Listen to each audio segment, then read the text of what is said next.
नमस्कार मंडळी, साईप्रभा या चॅनलमध्ये आपलं स्वागत आहे। मंडळी, मोक्षदा एकादशी कधी आहे जाणून घेऊया।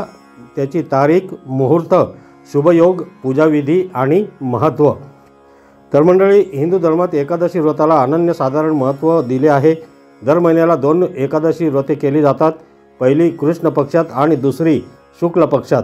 हिंदू दिनदर्शिकेनुसार मार्गशीर्ष महिन्याच्या शुक्ल पक्षाच्या एकादशीला मोक्षदा एकादशीचे व्रत केले जाते। यावर्षी मोक्षदा एकादशी 11 डिसेंबर रोजी आहे। असे मानले जाते की जो एकादशी व्रत करतात ते पापांपासून मुक्त होतात आणि शेवटी वैकुंठ धाममध्ये जातात। मोक्षदा एकादशीला गीता जयंती ही साजरी केली जाते।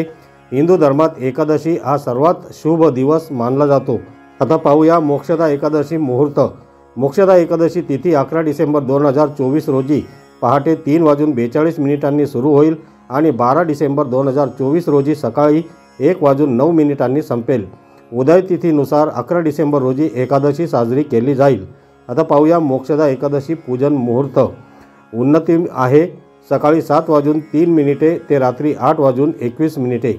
अमृत आहे सर्वोत्तम सकाळी 8:21 ते रात्री 9:38। लाभ आहे उन्नती दुपारी 4:07 ते संध्याकाळी 5:24। आता मोक्षदा एकादशी व्रत पारण वेळ। मोक्षदा एकादशी व्रत पारणा 12 डिसेंबर 2024 गुरुवार रोजी साजरा केला जाईल। मोक्षदा एकादशी व्रत पारणाची वेळ सकाळी 7:04 ते 9:08 असे असेल।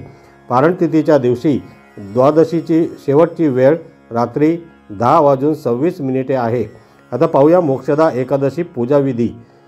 सर्वात प्रथम घर स्वच्छ करावे। रोजचे काम उरकून पाण्यात गंगाजल असेल तर गंगाजल टाकून स्नान करावे।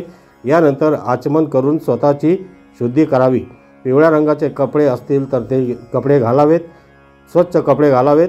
आता सूर्यदेवाला जल अर्पण करावे। यानंतर पंचोपचार करून विधीनुसार भगवान विष्णूंची पूजा करावी। यावेळी भगवान विष्णूंना पिवळे फुले, फळे, पिवळे वस्त्र, हळद, नारळ इत्यादी अर्पण करावेत। पूजेच्या वेळी विष्णू चालीसाचे पठण करावे। त्याचवेळी पूजेच्या शेवटी आरती करावी। दिवसभर उपवास ठेवावा। त्याचबरोबर संध्याकाळी आरती केल्यानंतर क्षमा प्रार्थना करावी। या दिवशी फराळ करावा। पूजा केल्यानंतर दुसऱ्या दिवशी उपवास सोडावा। तर मंडळी, तुम्हाला ही माहिती कशी वाटली कमेंट करून नक्की सांगा। आणि हा व्हिडिओ जर तुम्हाला आवडला असेल तर या व्हिडिओला लाईक करा, शेअर करा आणि आपल्या या चॅनलला सबस्क्राईब जरूर करा। धन्यवाद।